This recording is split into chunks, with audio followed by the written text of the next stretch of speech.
கடக்கோழி என கொத்தி திங்கிற படுபாவி ஆத்தி அடியாத்தி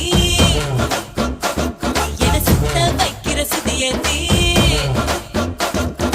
அரகுற வயசுல மயக்கிற சயசுல கருமென இனிக்கிற எருமனி அழைக்கிற உனக்குள்ள என்ன வச்சு உண்டியல குலுக்கிற பரபரப்பா இருக்கு சிலனோட சிரிப்புல சிறையில அடக்கிற தின தின மனசுல கலவரம் நடத்துற முடி முதல் அடிவரை தினசா மிரட்டுற கிழக்கிழப்பா இருக்கு